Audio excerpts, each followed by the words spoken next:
Okay, so let's stop there. So the idea of the shift to the hard blockade, it's a way of ratcheting up the pressure dramatically. And quickly. Now, yeah, and choking off all trade to Taiwan, doing cyber warfare, firing some missiles, knocking out Taiwan's radar defenses, maybe some coastal defenses where the Taiwanese have like guns mounted. The Chinese Navy or Air Force like takes those out. So it's more of like an act of war, but it's still short of a kinetic invasion of Chinese troops on Taiwan. But it's like ramping up to everything but that. And here, the calculation is the Chinese would be looking to see if the US and its Pacific allies are going to get involved now and do a blockade of China or get like a Security Council resolution against them in the UN, get a whole bunch of countries lining up against the move diplomatically, and then potentially even sending like 3 US carrier groups out into the South China Sea within like a couple of days sailing of Taiwan, right? To ramp up and the Chinese are going to be seeing what the US is going to do in response at this point. It's a big gamble now. Right. They have a two-way path. One is to fend off enough. Remember, all the world's trade is going to be affected seriously by this. Affects GDPs all over the world. But the idea would be to, as quickly as possible, um, bend the morale of the Taiwanese people against resistance and their government into cooperation while fending off any real intervention. So a week or so of the hard blockade might go by while Beijing judges how much of its goals it's been able to achieve. At this point, though, because they were able to shift quickly, they've done enough preparatory damage that if they wanted to go for full invasion, uh, they might find it a lot easier. That would have to be done quickly, though, and the hopes would be that the intervention, which would take time anyway for the United States to muster, along with coordinating with its allies, would not have proceeded, and they could then shift if they wanted to a hard block, not in a hard blockade, to an actual kinetic over the beaches invasion.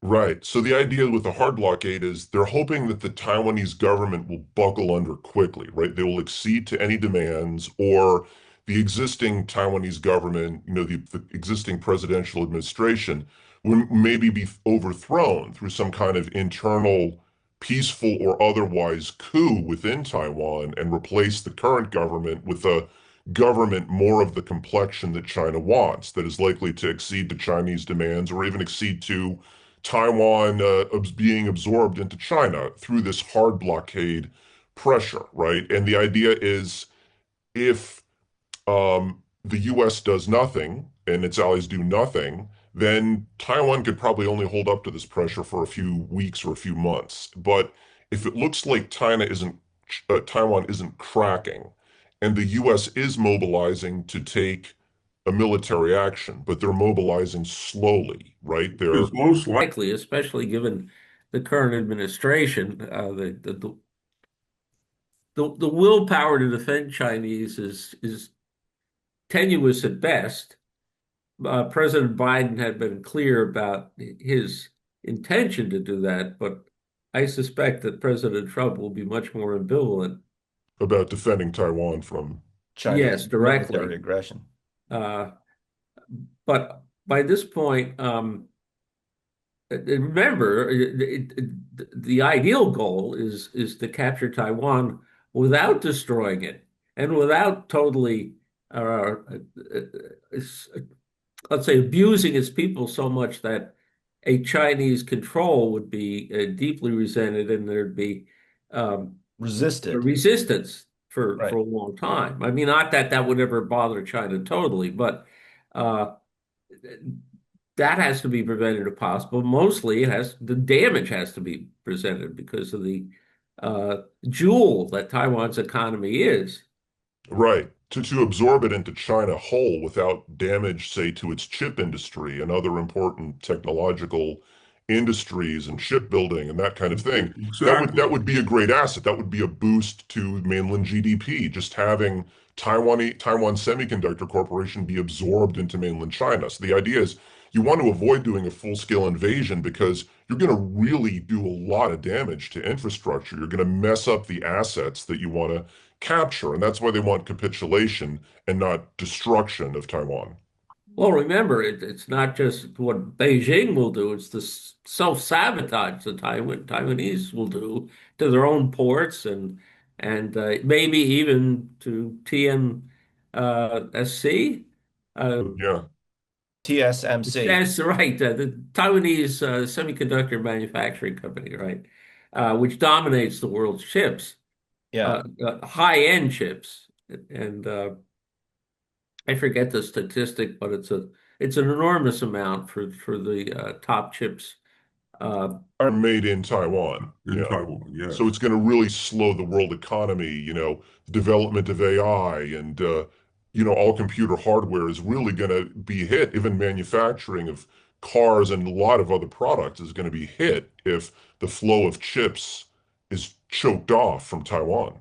right. Unlike the invasion of Ukraine, which was its own tragedy, this affects every advanced economy and the other economies in the world.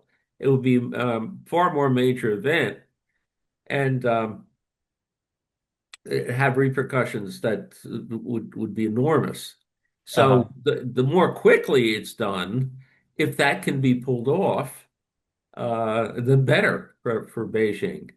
It's a Right. tremendous risk. I mean, the scale of this is enormous, and I personally don't think is even with the steps they've taken over the last 3 decades to slowly, patiently build up their navy to the point it is now, and their amphibious forces, and train their men for this kind of warfare.